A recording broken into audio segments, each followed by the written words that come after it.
मी अदिती समीर आज आपल्या सगळ्यांचं इथे स्वागत करते. आज आपण संघटनात्मक वर्तन म्हणजेच ऑर्गनायझेशनल बिहेवियर याच्याबद्दल थोडी चर्चा करणार आहोत. ही आपली नवीन सिरीज आहे. नवीन पद्धतीने आपण याचा थोडासा अभ्यास करावा अशी अपेक्षा इथे आहे.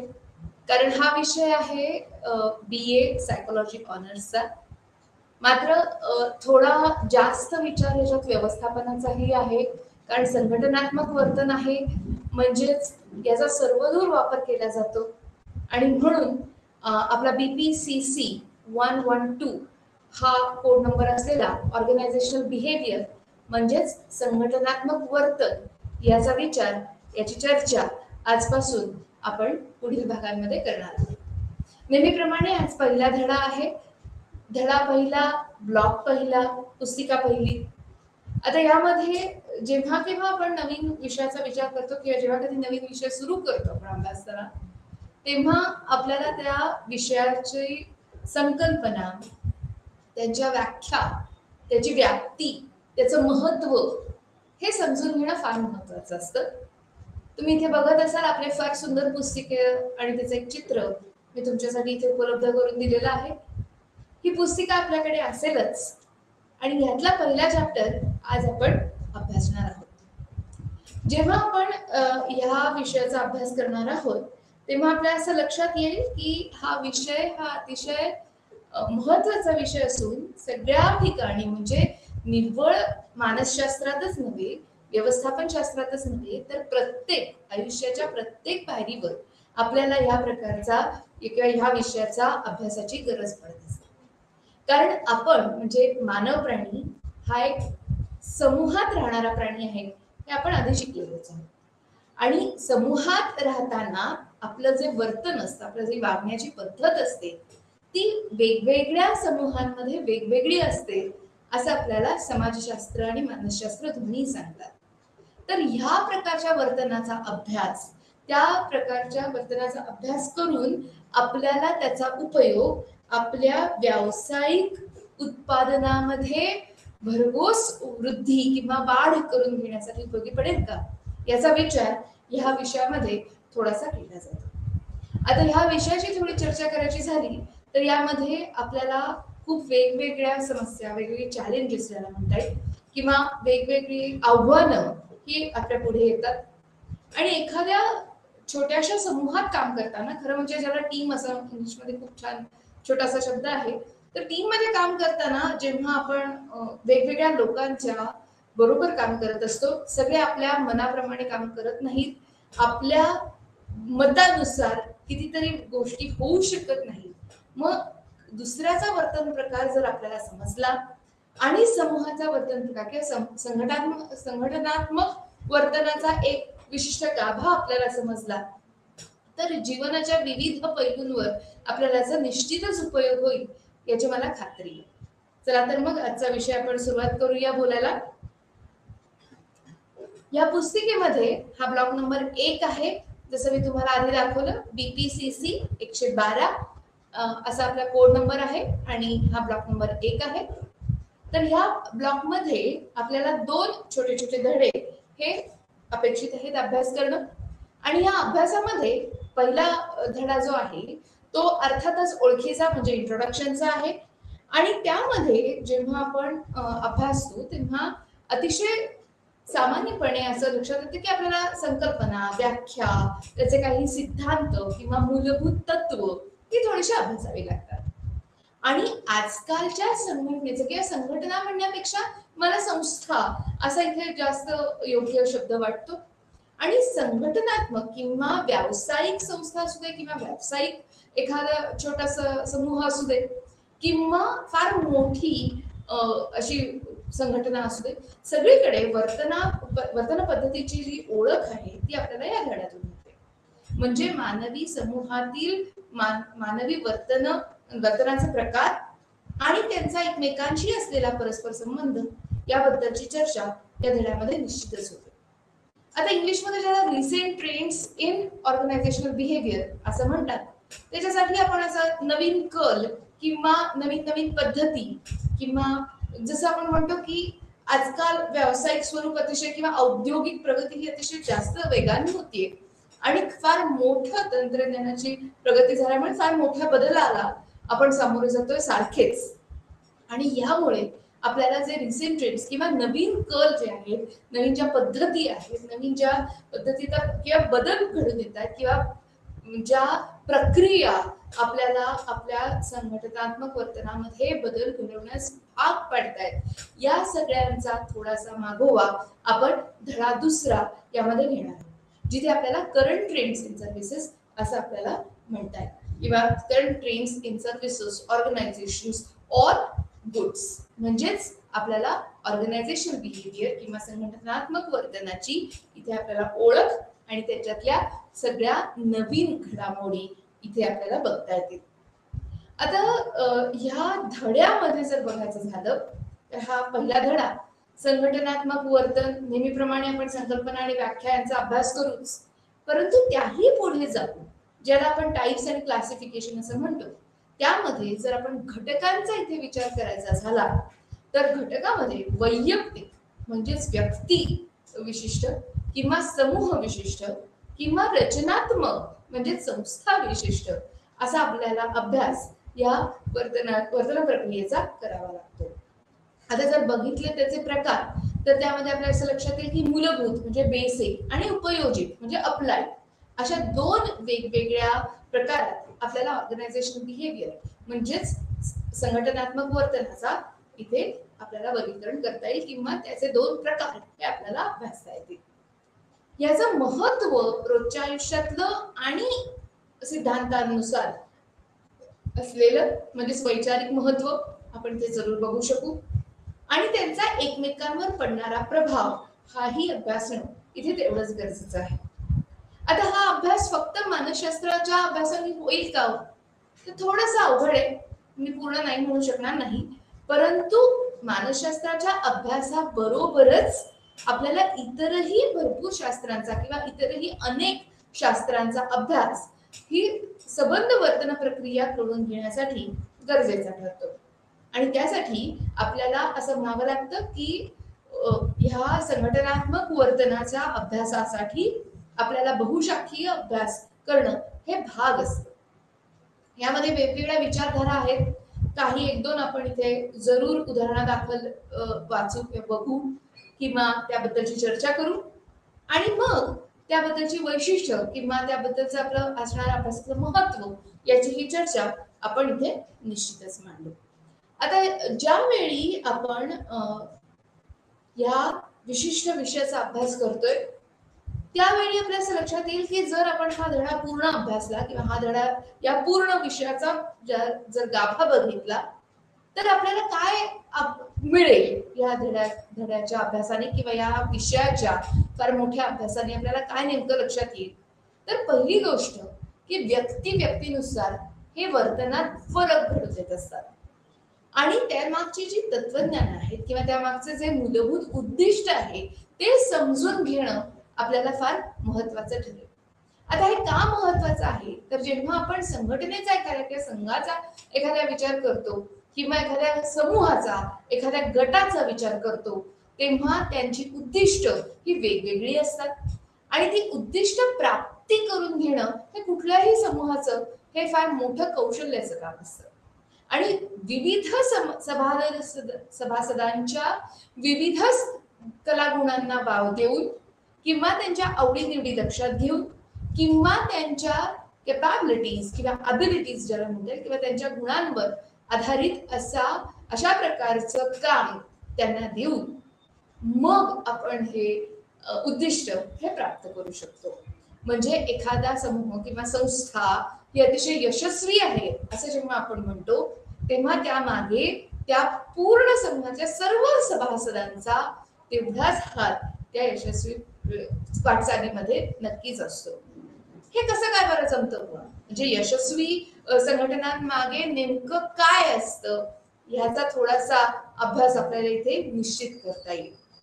म्हणजे फक्त कोणा एकाचा किंवा एका फक्त लीडरचा किंवा एखाद्या फक्त नेत्याचा हा प्रभाव नसून या प्रत्येक सभासदाच्या वर्तनावर आपलं संघटनात्मक यशस्वी होणं किंवा अयशस्वी होणं हे निश्चित अवलंबून असतं. तर ह्या सगळ्याची व्याप्ती आपण इथे समजून घ्यावी अशी इथे अपेक्षा आहे.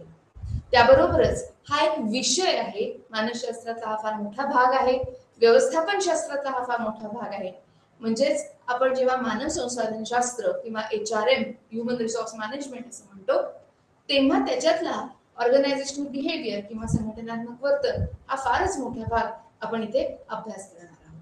म्हणूनच ह्या संबंध शाखेचा एक विज्ञान शाखा किंवा एक कला शाखा म्हणून कसा उगम झाला आणि कशा पद्धतीने त्याची वाटचाल झाली हेही इथे अभ्यास करणं गरजेचं असतं. आता मानवी संबंध हे अतिशय क्लिष्ट आणि कधी कधी गुंतागुंतीचे असतात आणि म्हणून आपल्याला एकमेकांवर किंवा परस्परांवर प्रभाव पाडणारे हे जे घटक आहेत त्यांच्याबद्दलची माहिती आपण इथे घेणार आहोत किंवा त्यांच्याबद्दलची चर्चाही आपण इथे करणार आहोत. म्हणजेच कुठल्याही संस्थेमध्ये किंवा कुठल्याही एका समूहामध्ये लोक एकमेकांशी कसे वागतात याबद्दलचा आपला हा विषय आहे. याबद्दलचं सखोल ज्ञान आपल्याला या विषयाच्या अभ्यासाने निश्चित मिळू शकतं. आता जेव्हा आपण व्यवस्थापन असं म्हणतो तेव्हा तुम्ही खरं बघायला गेलात तर व्यवस्थापन हे आपल्याला सगळीकडेच लागतं. जसं मानसशास्त्र लागतं तसंच व्यवस्थापनही लागतं. जर तुम्ही विचार केला तर घर हे आपल्याला शिकवत असतं किंवा कुटुंब हे आपल्याला सगळ्या प्रकारचं व्यवस्थापन शिकवत असतं.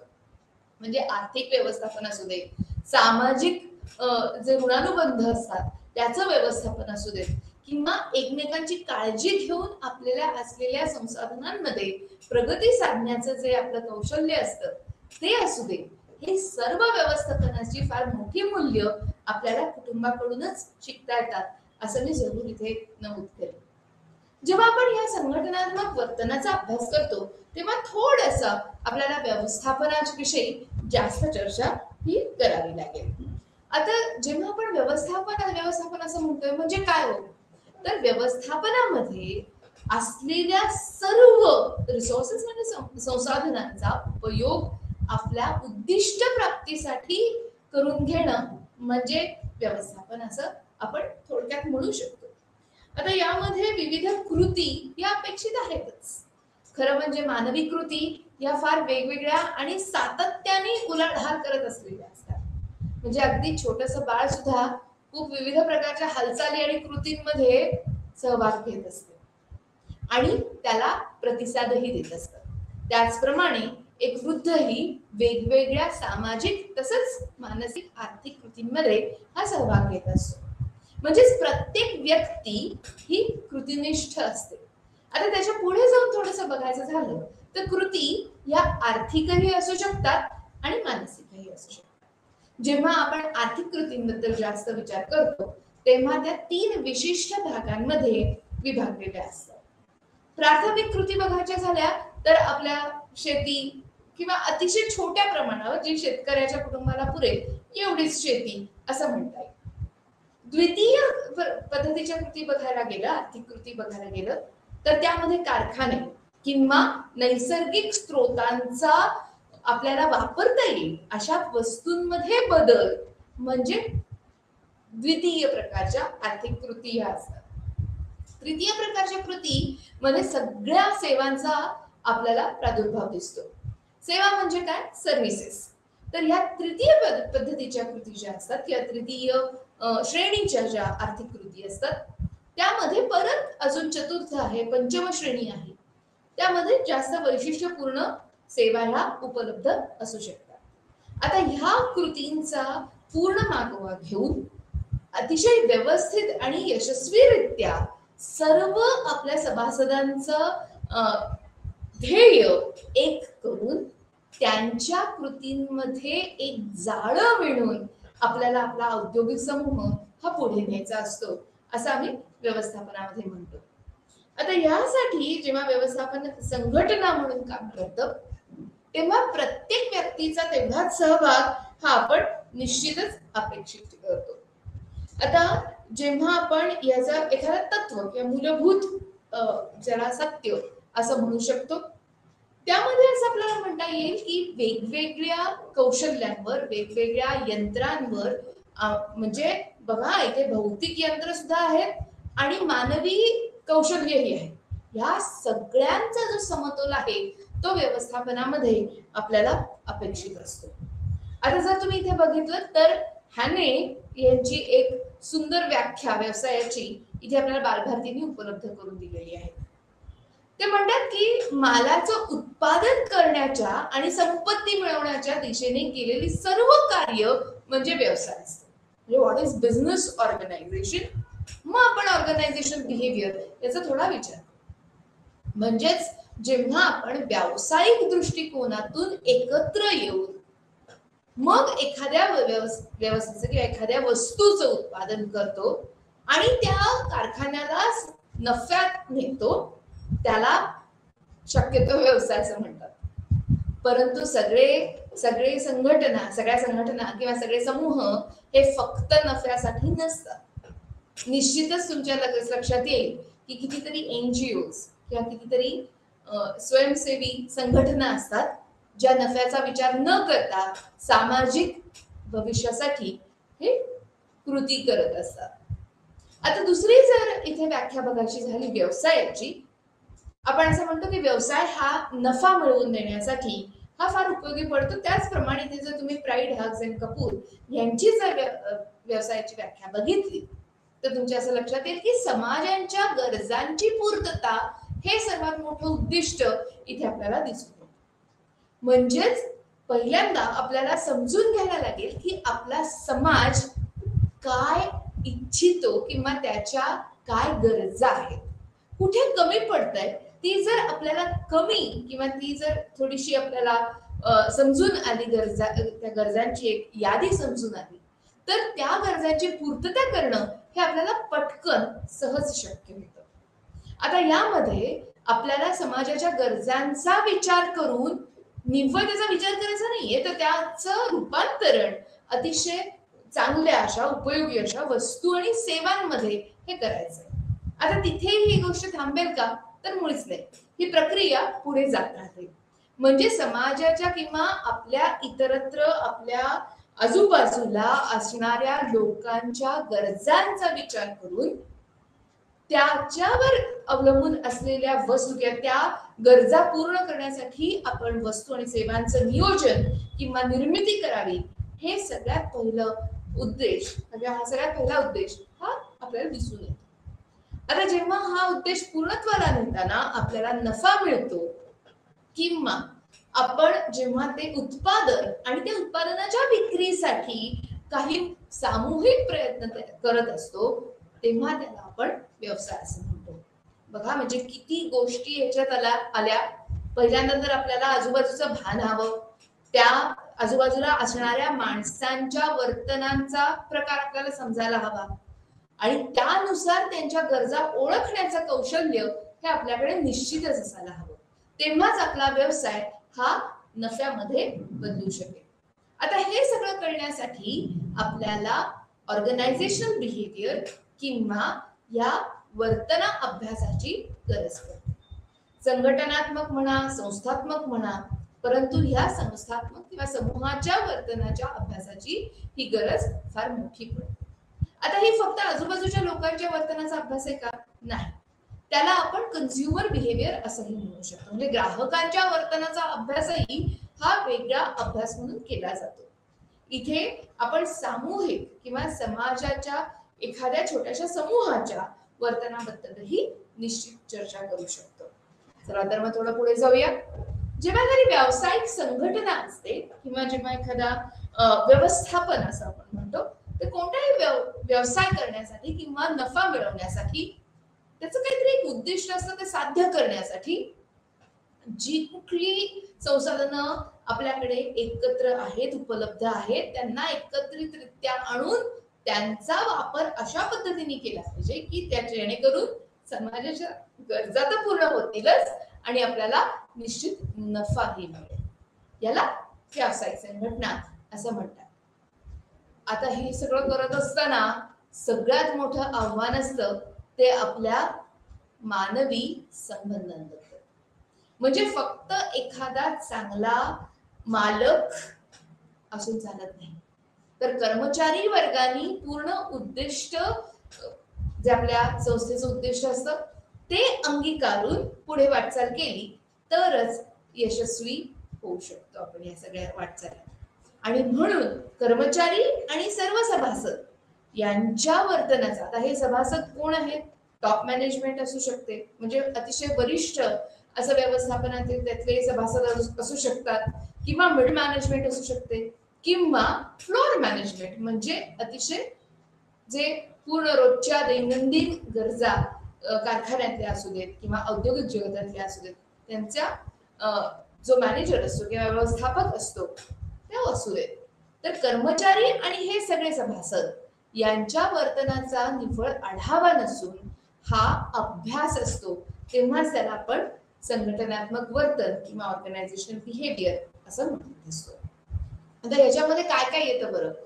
कार्य निश्चितच, कृती निश्चितच, क्रिया फारच मोठी आहे, म्हणजे एक प्रक्रिया असते पूर्ण करण्याची, की समाजाच्या गरजा ओळखा, मग त्याच्याप्रमाणे वस्तू आणि सेवा तयार करा, मग त्या आपण उपलब्ध करून देऊ शकू का, त्याच्याबद्दलचे आपल्याला सर्व रिसोर्सेस किंवा संसाधनं आपल्याकडे आहेत का, या सगळ्याचा विचार करून मग वस्तू आणि सेवा तयार करून आणि मग त्या बाजारात उपलब्ध करण्याच्या, त्याच्याबद्दलच्या विपणन करण्याच्या किंवा मार्केटिंग करण्याच्या या सगळ्या संपूर्ण प्रवाहात किंवा संपूर्ण जर्नीमध्ये असं आपल्याला म्हणता येईल, संपूर्ण प्रवासात आपल्याला काय काय अभ्यास करावा लागतो, काय काय बरं होऊ शकतं.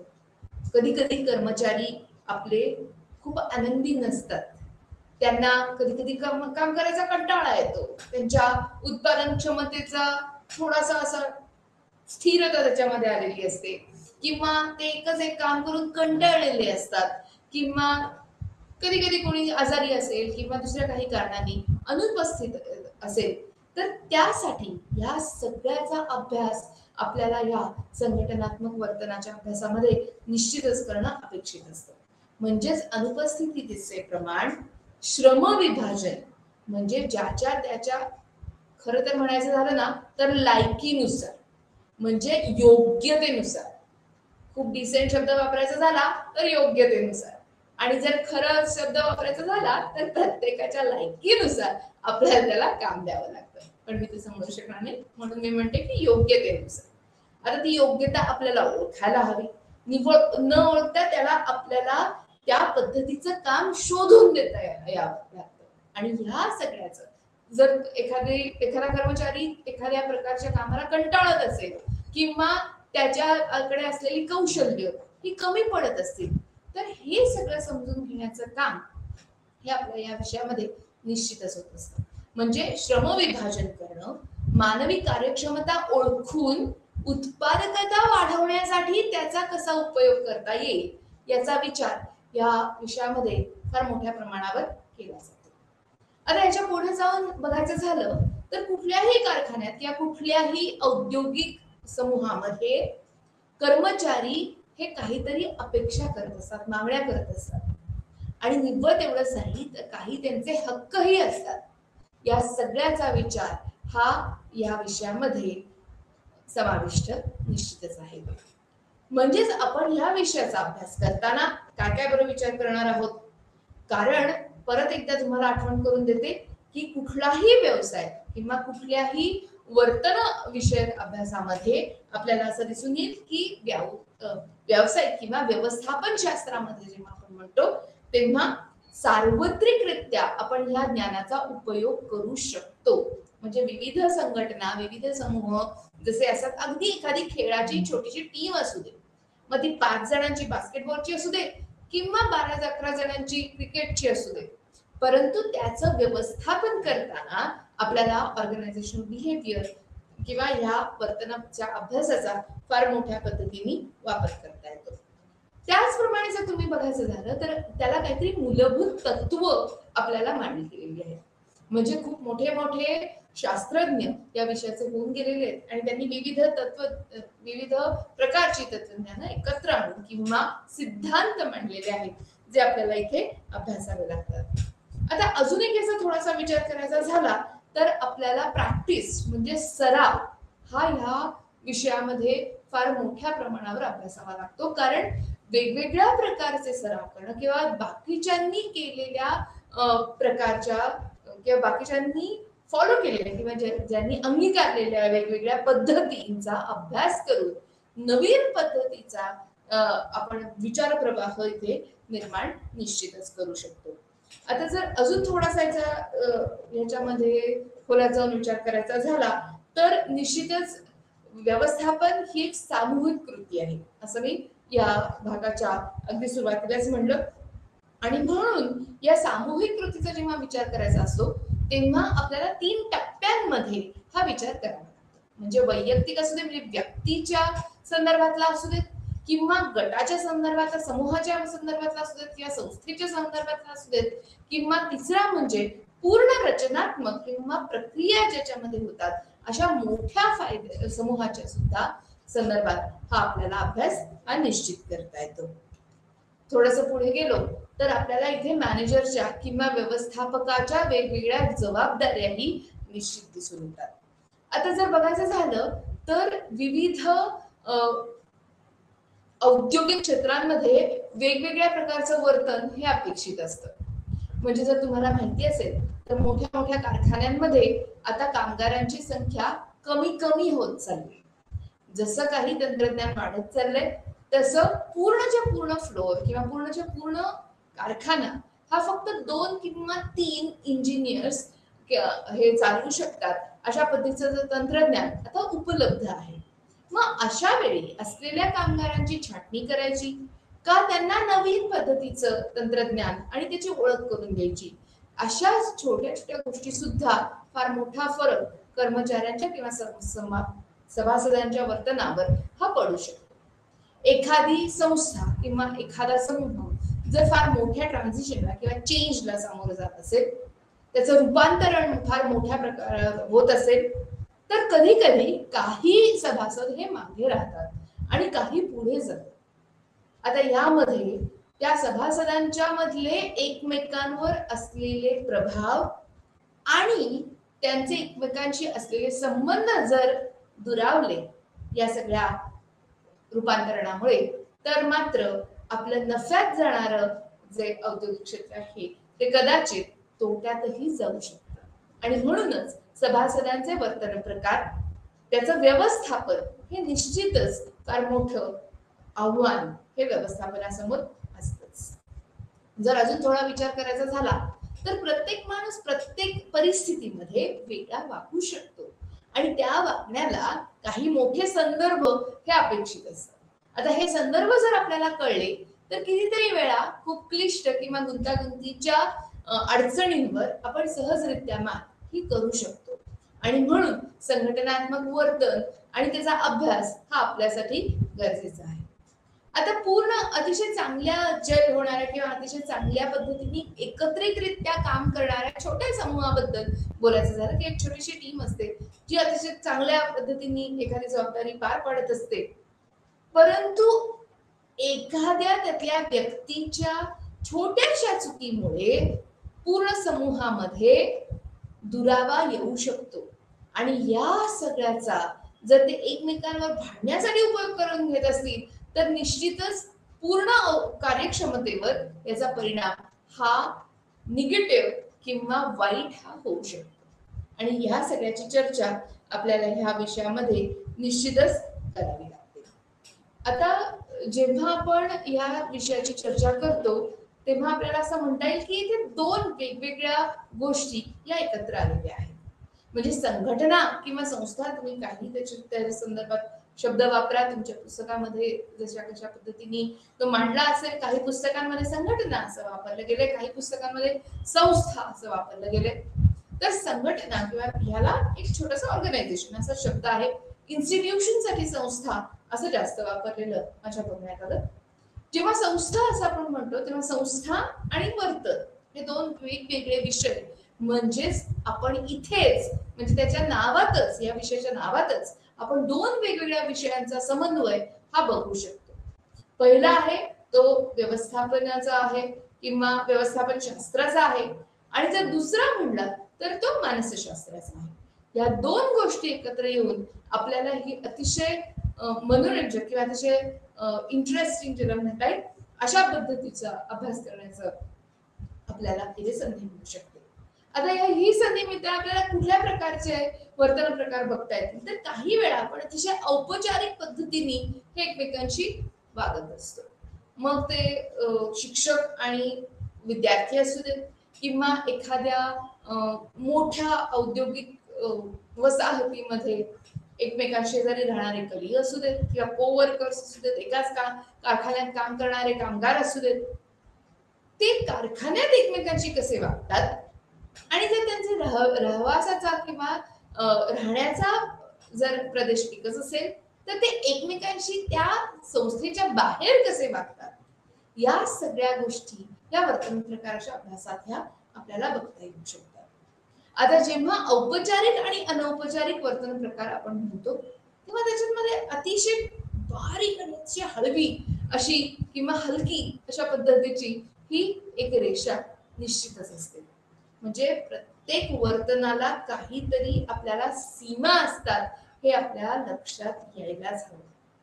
कसं असतं, काही वेळा तुम्ही खूप वर्ष हे एकमेकांबरोबर काम करत असतात आणि त्या एका सुंदर अशा पर्यावरणात किंवा वातावरणात तुम्हाला अतिशय अनौपचारिक असं एकमेकांबद्दल वाटू शकतं किंवा त्या वर्तनाचा प्रकार हा अनौपचारिक ठरू शकतो. परंतु तरीही जेव्हा तुम्ही एक समूह म्हणून बाहेरच्या व्यक्तींशी बोलत असता तेव्हा औपचारिक वर्तन प्रकार हा अपेक्षित असतो आणि या सगळ्यांचा ताळमेळ राखणं फारच अवघड जातं.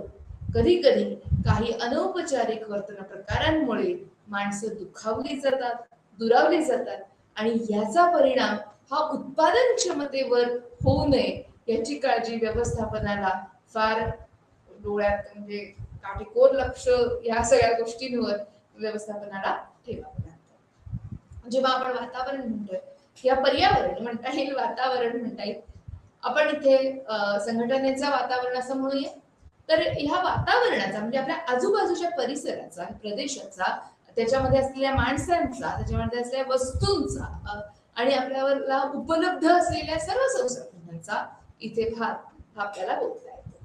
म्हणजे तशा अनेक असंख्य गोष्टी आहेत ज्याचा आपल्यावर परिणाम हा सातत्याने सारखा होत असतो.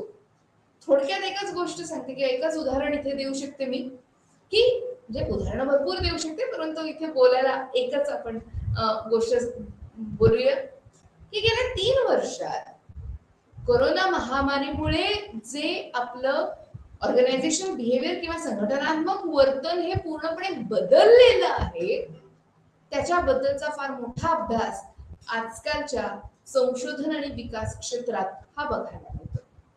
आता जर बघितलं तर महामारीच्या सुरुवातीला तर सगळेचे सगळे म्हणजे जे इमर्जन्सी किंवा अतिशय तातडीच्या किंवा अत्यावश्यक सेवा ज्या नव्हत्या त्या सर्व औद्योगिक क्षेत्रातल्या लोकांना असं सांगण्यात आलं होतं की तुम्ही घरी राहा आणि जे घरून करता येईल त्या पद्धतीचं काम करा. आता एखादा शिक्षक जो तुमच्याशी आता अशा ऑनलाईन पद्धतीने संवाद साधण्याचा प्रयत्न करतोय, आज 3 वर्षांनी हे आपल्यासाठी खूप सोपं, सहज आणि आपण त्याची शक्यता ही अतिशय सामान्यपणे स्वीकारतो. मात्र कदाचित 3 वर्षापूर्वी, 4 वर्षापूर्वी ही अशी परिस्थिती सगळ्यांची होती का? जरा विचार करून बघा. म्हणजे वेगवेगळ्या औद्योगिक क्षेत्रांमध्ये लोकांना ऑनलाईन काम करणं किंवा घरून काम करण्याची संकल्पना ही फार अवघड वाटत होती. आणि म्हणूनच जेव्हा संघटनात्मक वर्तनाचा विचार करायचा झाला तर ह्या सगळ्या म्हणजे तंत्रज्ञानाच्या प्रगतीमुळे होणारे क्रिया बदल तर एका बाजूला आहेतच, परंतु वातावरणाच्या किंवा पर्यावरणाच्या फार मोठ्या प्रभावामुळे अचानक घडून आलेले जे परिणाम आहेत त्यांना सामोरं जाण्याची लवचिकता आपल्यामध्ये खरंच असते का, ह्याचा हा संबंध विषय फार मोठ्या प्रमाणावर अभ्यास हा निश्चित करत असतो. आता जेव्हा आपण या बद्दल बोलतो तेव्हा हे सगळं नुसतंच अनौपचारिक नसून त्याला एक फार मोठा शास्त्रीय गाभा हा अपेक्षित असतो. जर इथे बघितलं तर इथे पहिल्या ओळीमध्ये एक काहीतरी फॉर्म्युला लिहिलाय. अरे बापरे, फॉर्म्युला पण आला का? म्हणजेच जर तुम्ही बघितलं की वर्तन वर्तन हे नेमकं काय असतं आणि त्याच्याबद्दलचा इथे एक छोटासा गणिती त्याचा रूपांतरण आपल्याला इथे दिसून येते. आता बी म्हणजे बिहेवियर म्हणजेच वर्तन हे कशावर अवलंबून असतं, म्हणजेच कसलं फंक्शन असतं. F here stands for function. म्हणजे इथे वर्तन हे कशावर अवलंबून असतं असा हा सोपा प्रश्न आहे. तर वर्तन हे अवलंबून असतं लोकांवर आणि त्यांच्या वातावरणावर किंवा पर्यावरणावर. आता इथे एन्व्हायरमेंट आहे म्हणून मी पर्यावरण हा शब्द वापरला आहे. तुम्ही आजूबाजूचं वातावरण असाही शब्द किंवा असाही त्याचा अर्थ निश्चितच लावू शकता. म्हणजे सभासद, एखाद्या समूहाचे सभासद आणि त्यांच्या आजूबाजूचा परिसर, त्यांच्या आजूबाजूला घडणाऱ्या घडामोडी, घटना आणि इतर आजूबाजूची माणसं यांच्यामुळे संपूर्ण वर्तन प्रकार हा बदलू शकतो. आणि या सगळ्या गोष्टी एकमेकांवर सातत्याने कार्य करत असतात. आणि त्यातही जर तुमच्या लक्षात आलं असेल मित्रांनो, तर प्रत्येक व्यक्ती स्वतःचा असा ठसा हा निश्चित मांडत असतो. आणि म्हणूनच स्वतःची वैशिष्ट्य कायम ठेवून पर्यावरणीय बदलांना सामोरं जाणं हे खूप मोठं आव्हान संघटनात्मक वर्तनामध्ये अभ्यासलं जातं. म्हणजे काय असतात त्या गोष्टी ज्या आपण निश्चितच एक स्वतःचा परिणाम किंवा स्वतःचं प्रभुत्व किंवा स्वतःचं स्टेटस सिम्बॉल असं म्हणून वापरू शकतो, याचाही अभ्यास इथे आपल्याला निश्चित करता येईल. आता यामध्ये जर तुमच्या लक्षात आलं असेल तर आपण ह्या भागाची सुरुवात करताना असं म्हणलं की कुटुंब हे आपलं सगळ्यात मोठं आणि सगळ्यात प्रभावी व्यवस्थापन शिकण्याचं किंवा व्यवस्थापन शास्त्र शिकण्याचं हे छोटंसं युनिट असतं. बघा, आपण कुटुंबामध्ये कुठल्या कुठल्या पद्धतीचा नकळत हा अभ्यास करत असतो. म्हणजे लहानपणापासून असलेल्या जागेचा व्यवस्थित उपयोग करणं, त्याचा लेआउट करणं, म्हणजे एखाद्या मोठ्या औद्योगिक क्षेत्रातला जागेचा वापर आणि त्या आतमधली संरचना याचा प्रकार आपण कुटुंबातच शिकलेला असतो. त्याच्यानंतर जर आपण बघितलं तर संबंध, परस्पर संबंध किंवा परस्पर मानवी संबंध असं जर आपण म्हणलं तर तेही आपण आपल्या कुटुंबामध्येच हे निश्चित शिकत असतो. आपली मूलतत्वे, आपल्या व्हॅल्यूज किंवा आपले मोराल्स ज्याला म्हणता येईल, तर ह्या सगळ्याचा विचार आपली कुटुंब पद्धती ही निश्चित करत असते, आपल्यावर बिंबवत असते. खूप गोष्टी ज्या आपल्याला समजतात आणि कधी कधी आपण अजाणता ह्या आपण अंगीकारत असतो, आपण त्या रोजच्या वापरात त्याचा उपयोग करून घेत असतो. आता जेव्हा या सगळ्या गोष्टींचा परिणाम आपल्यावर होत असतो, अगदी लहानपणापासून ज्या आपण गोष्टी शिकलेल्या असतो, ज्या आपल्याला अवगत झालेल्या असतात, निव्वळ कुटुंबच नाही तर आपल्या पूर्ण परिवेशात किंवा आपल्या पूर्ण परिसंस्थेमध्ये आपल्याला ज्या गोष्टी शिकवल्या जातात, काय गोष्ट योग्य काय नाही, ज्याला एथिक्स म्हणता येईल, या सगळ्या गोष्टींचा विचारही आपण इथे संघटनात्मक वर्तनामध्ये निश्चितच करत असतो. कारण शेवटी या सगळ्याचा एक पूर्ण परिपाक म्हणून आपल्याला संघटनेचे जो यशस्वीपणा किंवा यशस्वी किंवा अयशस्वी होण्याची जी प्रक्रिया आहे ती आपल्याला इथे बघता येते. आता पर्यावरण म्हणजे आपल्या संघटनात्मक पर्यावरणामध्ये येतं तरी काय बरं, म्हणजे एखादं व्यवस्थापन असेल, एखादा समूह असेल, तर त्यामध्ये नेमकं काय बरं असतं, त्याच्या पर्यावरणामध्ये कसला नेमका परिणाम हा होऊ शकतो आपल्या वर्तनावर, हे आपण इथे अभ्यासूया. आता पहिला भाग आहे तो आहे आराखडाचा, म्हणजे संघटनेचं स्वरूप, कशा पद्धतीची हायरार्की किंवा कशा पद्धतीचा आपण एक तक्ता हा आपण अनुसरतो आहोत, इथे असा हा विचार करता येईल. म्हणजेच एक नेता आणि अनेक त्याचे फॉलोअर्स किंवा अनेक त्याचे त्याच्या मागे जाणारे, त्याचं ऐकून घेणारे असे सभासद, असा जर संघटनेचा आराखडा असेल तर फक्त त्या एका नेत्याच्या विचारांनी ती संघटना पुढे जात असेल. मात्र जर तुम्ही हा ट्रॅडिशनल किंवा अतिशय पारंपरिक पद्धतीने आलेला विचार जर तुम्ही व्यवस्थापनाचा बघितला असेल तर आणि त्याच्यातले बदल घडून येणारे बघितले असतील, तर आज असं दिसून येतं की जगातल्या फार मोठमोठ्या कंपन्यांमध्ये किंवा ऑर्गनायझेशन्स मध्ये असं दिसून आलंय की आता फ्लोर मॅनेजर म्हणजे जी व्यक्ती, जो मॅनेजर, जो व्यवस्थापक हा ग्राहकांच्या सातत्याने संबंधांमध्ये किंवा ऋणानुबंधांमध्ये आहे किंवा सातत्याने त्यांच्याशी बोलतो आहे किंवा त्यांच्याशी एक रिलेशनशिप मॅनेजर असं म्हणता येईल असा आहे, त्यांना ग्राहकांच्या प्रश्नांचं किंवा त्यांना पडणाऱ्या समस्यांबद्दल जास्त माहिती असते. म्हणून संघटनेचे जे निर्णय असतात ते घेताना या फ्लोर मॅनेजर्सना किंवा अतिशय फ्रंट लाईन मॅनेजर्सना ज्याला म्हणता येईल किंवा अगदी पहिल्यांदा जे ग्राहकाशी संपर्क असणाऱ्या सगळ्या लोकांना हे निर्णय प्रक्रियेमध्ये हे समाविष्ट केलेले असतात. म्हणजे कारण त्यांना ग्राहकांच्या गरजांचं ज्ञान हे सर्वात जास्त असतं असा हा थोडासा विचार इथे आहे. दुसरा प्रकार जो आहे तो आहे संघटनेची संस्कृती. संघटनेची संस्कृती म्हणलं की प्रत्येक देशामधली, प्रत्येक माणसाची, प्रत्येक समूहाची संस्कृती ही वेगळी असू शकते. परंतु संघटना म्हणून एक संस्कृती ही आपल्याला न सांगता न लिहिता ही अपेक्षित असते. आपण ती आपोआप अनुसरतो असं तुमच्या लक्षात येईल. आपोआप कोणी सांगत नाही आपल्याला की हा रूल आहे, हा असाच नियम आहे, हाच आपल्याला फॉलो करायचा की असंच आपल्याला वागायचंय. एक पद्धत असते प्रत्येक समूहात वागण्याची. जसं अगदी कसे कपडे घालावेत, कसं बोलावं, कुठले शब्द वापरावेत, कुठले टाळावेत, या सगळ्याबद्दलचा जो एक विशेष लाभ आपल्याला त्या अभ्यास येतो त्याला संघटनेची संस्कृती असं आपल्याला म्हणता येईल.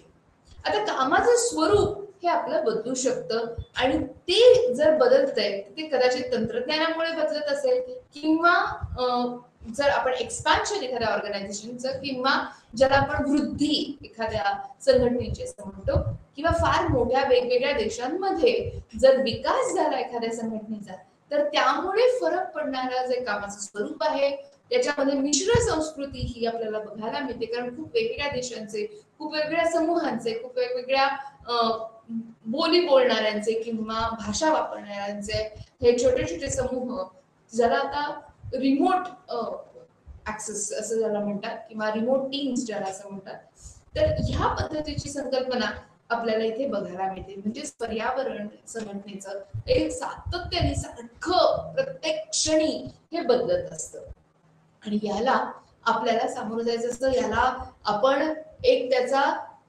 पॉझिटिव्ह किंवा अतिशय चांगल्या पद्धतीने आनंदाने स्वीकार करावा अशी इथे अपेक्षा असते. आणि ह्या सगळ्यांवर जर तुमच्या लक्षात आलं असेल तर व्यवस्थापनाची पद्धत ही फार मोठी परिणाम करत असते. म्हणजे बघा, पूर्वी आपल्याला असं म्हणायचं की तुम्ही मास्टरमध्ये सही केलीत की तुमची रोजची हजेरी लागली. आज तंत्रज्ञानाच्या फरकामुळे आपल्याला असं दिसून येतं की बायोमेट्रिक किंवा प्रत्येक माणसाची जी अतिशय अचूक ओळख असते ती त्याच्या हस्तरेषांवरून किंवा त्यांच्या डोळ्यांच्या इमेजेसवरून किंवा चित्रांवरून ती ओळखली जाते. मग तुमचं ऑर्गनायझेशन मध्ये किंवा संघटनेमध्ये येण्याचा रोजचा वेळ आणि जाण्याचा वेळ हा तिथे निश्चितच रेकॉर्ड होत असतो. आता या सगळ्याला तंत्रज्ञानाची जोड तर आहेच, पण त्याच्यामुळे होतंय काय, आराखडा बदलला, संस्कृती तर फारच बदलतीये. म्हणजे रात्री काम करणं, रात्री घरी जाऊन एकमेकांना टीम्स किंवा वेगवेगळ्या अशा ज्या प्लॅटफॉर्म्सवर मीटिंग्स ठेवणं, बोलणं, हे तर खूप अतिशय सामान्यपणे आपण स्वीकारलेलं आहे. आता पूर्वी असं घरी जाऊन घरची कामं करता करता ऑफिसची कामं करणं हे थोडंसं अशक्य होतं. आज ते सगळं शक्य आहे निव्वळ तंत्रज्ञानामुळे. कामाचं स्वरूप बदलतंय. अतिशय मोठ्या मोठ्या प्रकारची कामं, मोठ्या मोठ्या प्रकारचे प्रोजेक्ट ही सहज सुलभपणे अतिशय चांगली तरुण पिढी ही सांभाळते असं आपल्याला दिसून येऊ शकतं. आता ह्याच्यावर अंकुश ठेवणारं किंवा नियंत्रण ठेवणारं व्यवस्थापनही आपल्याला हवं असतं आणि म्हणून व्यवस्थापनाने नवीन नवीन पद्धती अंगीकारणं हे इथे अपेक्षित असतं. आता जिथे आपण संस्थात्मक वर्तनाच्या व्याख्या म्हणतो तिथे 2 व्याख्या मी आज तुम्हाला तुमच्याशी शेअर करणं किंवा तुम्हाला सांगणार आहे. एक आहे की स्टीफन रॉबिन्सची, जिथे ते म्हणतात की संघटन वर्तन हे असं क्षेत्र आहे जिथे व्यक्ती, गट आणि प्रभाव त्यांचा एकमेकांवर असलेला प्रभाव याचा अभ्यास केला जातो. आणि हा जर आपला उद्देश असेल तर त्या संस्थांमधील वर्तनांचा विचार करून त्या संस्थेची रचना ही मांडली जाते. आता या सगळ्याचा उपयोग हा त्या संस्थेच्या वृद्धीसाठी, विकासासाठी किंवा सुधारणेसाठी हा करणं अतिशय प्रभावकारी ठरतं किंवा परिणामकारक ठरतं असं रॉबिन्स म्हणतात. दुसरी एक जर व्याख्या बघायची झाली मूरहेड आणि ग्रिफिन यांनी दिलेली, तर आपल्याला असं म्हणता येईल की संस्थेचे वर्तन किंवा संघटनात्मक वर्तन यामध्ये संस्थात्मक रचनेतील मानवी वर्तनाचा अभ्यास करता येतो. म्हणजे बघा, दोन्ही मुद्दे इथे त्यांनी एकत्र गुंफलेले आहेत. मानवी वर्तनाचा अभ्यास तर हा आहेच, परंतु एखाद्या विशिष्ट समूहाच्या रचनेमधील मानवी वर्तनाचा अभ्यास असं त्यांचं इथे म्हणणं आहे. आणि या दरम्यान या सगळ्या प्रक्रियेमध्ये मानवी वर्तन आणि संस्था हे एकमेकांवर सातत्याने परिणाम करत असतात, हे आपल्याला इथे दिसून येतं. अजून एक जर व्याख्या बघायची झाली तर तुम्ही इथे बघू शकता की संस्था वर्तन किंवा संघटनात्मक वर्तन ही सामाजिक विज्ञानाची शाखा आहे, असं म्हणतात. ह्युमॅनिटीज ज्याला म्हणतात, अशी सामाजिक विज्ञानाची एक शाखा आहे आणि जी वर्तनाच्या सिद्धांतानुसार, आता ती काय काय करते ही शाखा, काय काय अभ्यास केला जातो इथे, तर अंदाज लावणं म्हणजे प्रोजेक्शन्स, समजून घेणं अंडरस्टँडिंग, आणि विविध कार्यसंस्थांमध्ये वर्तन नियंत्रित म्हणजे कंट्रोलिंग ही सगळी महत्वाची कार्य आणि त्यांचा अभ्यास ही शाखा करत असते. आता तुमच्या लक्षात येईल की व्यवस्थापन शास्त्र सुद्धा हेच सगळं करतं. अंदाज लावतं की आपल्या गरजा कशा बदलतील, समाजाला आपल्या काय लागेल, आपण तशा प्रकारच्या वस्तू आणि सेवा त्यांना पुरवू शकतो का हे समजून घ्यावं लागतं, आणि असलेल्या संस्थांमध्ये वर्तन नियंत्रित करून आपल्याला त्याची पूर्तताही करता येते. आता ह्याच्या पुढे जाऊन थोडा विचार केला तर ही एक बहुविद्याशाखीय अभ्यासाची चाचणी आहे असं म्हणता येईल, जिथे वर्तन प्रकारांचे संघटनात्मक विचार तत्व आणि विविध सिद्धांतावर अवलंबून असलेला हा अभ्यास हा आपल्याकडनं अशी गरज आपल्याला निर्माण करतो की आपण कायदाशास्त्र विचारात घ्यावं, थोडासा इतिहास समूहांचा विचारात घ्यावा. कारण बघा, काही समूह हे अतिशय कडेकोट कायद्यामध्ये वावरत असतात आणि काय वागणं चांगलं आणि काय वागणं नाही हे वर्तन प्रक्रिया ही आपल्याला कायद्यानुसारही समजून येत असते. आणि कुठल्याही समूहात राहण्यासाठी, गुण्या गोविंदाने एकमेकांबरोबर राहण्यासाठी कायदा हा किंवा नियम हे अतिशय गरजेचे असतातच. दुसरा भाग बघितला तर आहे तो इतिहासाचा. आता जेव्हा आपण इतिहास म्हणतोय तेव्हा इतिहास म्हणजे त्या समूहाची पार्श्वभूमी असंही आपल्याला इथे म्हणता येईल. मानसशास्त्राला तर वगळून चालणारच नाही. वर्तनाचा प्रकार हा अभ्यासत असताना मानसशास्त्र फार मोठा आधार आपल्याला या अभ्यासाला देत असतो. राज्यशास्त्र आहे, अर्थशास्त्र आहे, एवढंच नाही तर खरं म्हणजे संख्याशास्त्र ही फार मोठ्या प्रमाणावर आपल्याला इथे मदत करत असतं. अर्थात ही यादी ही फार मोठी पुढे जात राहते, त्यामुळे अजून एक 10-15 वेगवेगळी नावंही इथे घालायला काहीच हरकत नाही. आता जिथे ह्या organisational behaviour is science and art असं म्हणलं जातं, म्हणजेच ही शाखा जी आहे ती विज्ञानाची शाखाही आहे आणि कलेची शाखाही आहे असं इथे थोडक्यात मराठीत म्हणता येईल. आता संघटनात्मक वर्तन हे एक विज्ञान आहे. आता का बरं विज्ञान आहे? कारण त्याला काही तत्व आहेत, त्याला काही संकल्पना आहेत किंवा त्याचे काही सिद्धांत आहेत आणि त्या सगळ्या वस्तुनिष्ठपणामुळे आपल्याला त्याला विज्ञानाची शाखा आहे असं निश्चित म्हणता येईल. मात्र खरं बघायचं झालं तर याच्यामध्ये काही कौशल्याची गरज पडते, म्हणजे काही कला आहेत, काही आपल्याला थोडेसे जास्त विचार करून त्याच्याबद्दलच्या आपल्या प्रक्रिया आहेत आणि म्हणून या सगळ्याचा शोध आणि आपल्या आवश्यकतेनुसार घडवून आणलेल्या लवचिकतेमुळे घडवून आणलेले बदल, त्याचे उपाय, जर समस्या असतील तर त्याच्यावरचे उपाय, ह्या दृष्टीने एक मुख्य प्रणाली निर्माण करण्याची गरज इथे आपल्याला भासत असते. आणि हे सगळं होतं फक्त कलाशास्त्रामध्ये, म्हणून आपण ह्याला कला आहे किंवा कलेची शाखा आहे असंही म्हणू शकतो. स्वतः आपण आणि आपल्या बाह्य वातावरणाचा संबंध इथे फार मोठ्या पद्धतीने सायन्स आणि आर्ट म्हणजेच विज्ञान आणि कला या दोन्ही अंगांनी किंवा या दोन्ही दृष्टिकोनातून केलेला असतो. आपल्या पुस्तिकेमध्ये फार मोठा भाग आपल्याला समजावून सांगितलेला आहे तो आहे आकस्मिक दृष्टिकोनाचा. म्हणजेच कधी कधी एका क्षणार्धात काही गोष्टी ह्या बदलत असतात. आपलं व्यावसायिक जग हे पूर्णपणे भरगोच भरलंय अनिश्चिततेने. उद्या काय होईल याही पेक्षा पुढच्या क्षणाला काय होईल याची आपल्याला कुठलीही शाश्वती, कुठलीही आपण प्रोजेक्शन्स ही ठामपणे मांडू शकत नाही. म्हणूनच या अशा अनिश्चिततेने भरलेल्या जगाला आणि त्यातही फार मोठ्या कॉम्पिटिशनला, म्हणजे फार मोठ्या आपल्या ज्याला म्हणते स्पर्धात्मक युगामध्ये आपल्याला खूप वेगवेगळ्या बदलांना एक सारखं सामोरं जावं लागत असतं. आमच्याकडे आम्ही जेव्हा हॉटेल्सचा अभ्यास करतो तेव्हा असं म्हणतात व्यवस्थापन शास्त्रामध्ये की दर 3 वर्षांनी जर तुम्ही हॉटेलचं रंगरूप बदललं नाही तर तुमच्याकडे ग्राहक कंटाळवाण्या नजरेने बघायला लागतात. म्हणजे बदल हे निश्चितच नुसते भौतिक बदल नसून एक वर्तन प्रकारातील बदलही इथे अपेक्षित असतात.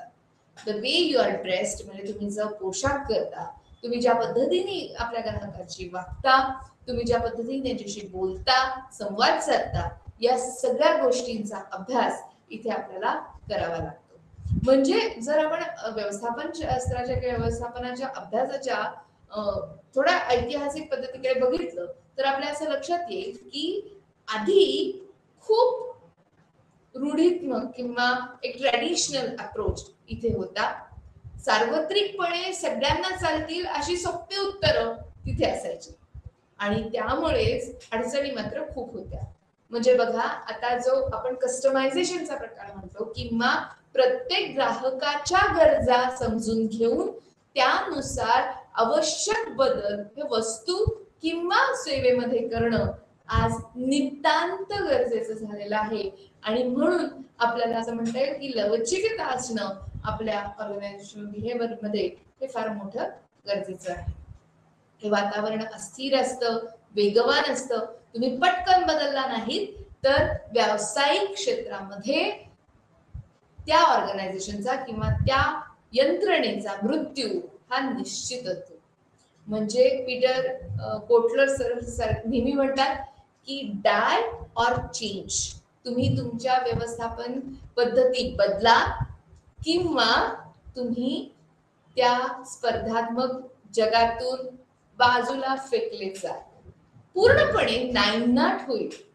आता तुम्हाला याचं उदाहरण सांगायचं झालं तर पूर्ण महामारीच्या कालखंडात 3 वर्षाच्या जवळजवळ 3000 विविध हॉटेल्स आणि रेस्टॉरंट्स पुण्यातली, फक्त पुणे शहरातली कायमची बंद पडली. ते परत उभारी घेऊ शकले नाही. आता अर्थातच याच्यावर खूप मोठमोठे निबंध, संशोधन निबंध किंवा संशोधक निबंध हे अपेक्षित आहेत आणि लोक अभ्यासही करतात त्याच्यावर. फक्त आर्थिक बाजू आहे का हो याला? जर आपण होणारे बदल, पर्यावरणीय बदल हे अंगीकारले नाही, त्यानुसार आपण जर बदललो नाही तर मात्र आपल्याला इथे फार मोठा फटका हा बसू शकतो. आणि ह्या आकस्मिक दृष्टिकोनाशिवाय व्यवस्थापन यशस्वी होऊ शकत नाही. अर्थात ह्या आवश्यकतेनुसार बदल घडण्यासाठी अशा प्रकारचा आपल्याला दृष्टिकोन फार मोठा दांडगा ठेवावा लागतो किंवा त्याची जी व्याप्ती आहे ती फार मोठ्या प्रमाणावर बदलत असते. आणि ह्या सगळ्याचा विचार आपल्या ह्या संघटनात्मक वर्तनाच्या याचा अभ्यास करत असताना व्यवस्थापन ही एक सामूहिक कृती आहे. म्हणजेच प्रत्येक व्यक्तीच्या विविध प्रकारच्या कौशल्यांचा विचार करून त्यांच्या वर्तणुकीवर प्रभाव करणाऱ्या घटकांचा विचार करून जी तत्व लक्षात घेतलेली आहेत त्या तत्वांनुसार त्या कर्मचाऱ्यांच्या समूहावर नियंत्रण ठेवून त्यांना उद्दिष्ट प्राप्ती किंवा ध्येय प्राप्ती करण्यासाठी प्रवृत्त करणं हे या अभ्यासाचं सार किंवा गाभा असं म्हणता येईल. आता संघटनात्मक अभ्यास हा नेहमी पद्धतशीरपणे केला जातो, शास्त्रीयपणे केला जातो. त्यामध्ये काही तत्व आहेत. प्रत्येक व्यवसायाला चुका आणि शिका असं सांगणं अशक्य आहे. ते दुसऱ्यांच्या चुकातून शिकले तर जास्त बरं असं आपण म्हणू शकतो. त्यामुळे परिस्थितीचं विश्लेषण करून त्याचा परिणाम लक्षात घेऊन आपल्याला विविध पर्यायांचा विचार हा तातडीने करावा लागतो आणि खूप पटकन किंवा खूप जलद रीतीने आपल्याला इथे फरक घडवून आणावा लागतो. आता याच्या पुढे बघायचं झालं तर या अभ्यासाचं महत्व किंवा या अभ्यासाचं वैशिष्ट्य असं म्हणता येईल की संघटना समजण्यासाठी आपल्याला या अभ्यासाचा निश्चितच खूप फायदा होतो, खूप मोठा फायदा होतो, फार मोठी मदत होते.